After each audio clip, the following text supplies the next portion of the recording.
ನಮ್ಮ ಹಿರಿಯ ನಾಯಕರು ಅವತ್ತಿನ ದಿನ ನಮಗೂ ಕೂಡ ಅವ್ರು ಬಿಟ್ಟು ಹೋದಾಗ ಒಂದಿಷ್ಟು ದುಃಖ ಆಗಿತ್ತು. ಇವತ್ತಿನ ದಿನ ಭಾಳ ಸಂತೋಷ ಆಗೈತಿ. ನಮ್ಮ ಹಿರಿಯ ನಾಯಕರು ವಾಪಸ್ ಬಂದಾರ.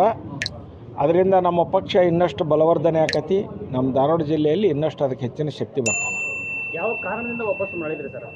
ಯಾವ ಕಾರಣ ಅಂತಿಲ್ಲ, ಅವ್ರಿಗೂ ಕೂಡ ಅಲ್ಲಿ ಹೋದಾಗ ಅಷ್ಟು ಅನಿಸಿರ್ಲಿಕ್ಕಿಲ್ಲ. ಪ್ರಧಾನಮಂತ್ರಿ ಮೋದಿ ಅವರು 3ನೇ ಸಲ ಆಗಬೇಕು ಅನ್ನೋದು ಅವ್ರದ್ದು ಕೂಡ ಇಚ್ಛೆ ಇತ್ತು. ಅದರ ಪ್ರಕಾರ ಅವರು ಕೂಡ ಸ್ಪಂದಿಸ್ಯಾರ. ಮೇಲಿನ ನಾಯಕರು ಕೂಡ ಅವ್ರನ್ನ ಕರೆದು ಮಾತಾಡಿಸಿ ಅವ್ರಿಗೆ ಕನ್ವಿನ್ಸ್ ಮಾಡ್ರೆ ಅವರು ಕೂಡ ಇವತ್ತು ಬಂದದ್ದು ನಮಗೆ ಭಾಳ ಸಂತೋಷ ತಂದಿದೆ. ಸರ್, ಅವರು ಬಿಜೆಪಿ ಮೇಲೆ ಟೀಕಾ ಪ್ರಹಾರ ಮಾಡ್ತಿದ್ರು ಜಗದೀಶ್ ಶೆಟ್ಟರ್. ಈಗ ಲೋಕಸಭಾ ಚುನಾವಣೆ ಸಮಯದಲ್ಲಿ ಇದೇನು ದಿಢೀರ್ ಬೆಳವಣಿಗೆ ಅಂತ? ಟೀಕಾ ಪ್ರಹಾರ ಅಂದರೆ ಒತ್ತಡದಿಂದಿಲ್ಲ, ಒತ್ತಡದಿಂದ ಬರುವಂಥ ವ್ಯಕ್ತಿಗಳೆಲ್ಲ ಅವರು ದೊಡ್ಡ ವ್ಯಕ್ತಿಗಳು. ಮತ್ತು ಅವ್ರಿಗೂ ಎಲ್ಲ ಗೊತ್ತಿದೆ, ಅವರು ಯಾವುದೇ ಒತ್ತಡಕ್ಕೆ ಹಂಗೆ ಹೋಗೋರಲ್ಲ. ಅವರು ಪ್ರೀತಿ ವಿಶ್ವಾಸದಿಂದ ಬಂದಾರೆ. ಬೆಳಗಾವಿ ಹಾವೇರಿ ಲೋಕಸಭಾ ಟಿಕೆಟ್ ಜಗದೀಶ್ ಶೆಟ್ಟರ್ಗೆ ಹೇಳಿದ್ದಾರೆ, ಆಮಿಷ ತೋರಿಸಿದ್ದಾರೆ, ಅದಕ್ಕೆ ಬಂದಿದ್ದಾರೆ ಅಂತ ಒಂದು ಊಹಾಪೋಹ ಅಂತ. ಇಲ್ಲ, ಆಮಿಷಕ್ಕೆ ಬರುವ ವ್ಯಕ್ತಿಗಳಲ್ಲ ಅವರು ಭಾಳ ದೊಡ್ಡ ಗುಣದವರು. ಪಕ್ಷದ ನಾಯಕರೆಲ್ಲ ಸೂಕ್ತ ಟೈಮ್ನಾಗ ಸೂಕ್ತ ನಿರ್ಧಾರ ಕೈಗೊಂತಾರೆ. ಉಳಿದ ನಾಯಕರು ಬರ್ತಾರಂತ? ಎಲ್ಲರೂ ಬರಲಿಲ್ಲ, ಬಂದವ್ರಿಗೆಲ್ಲ ಸ್ವಾಗತ.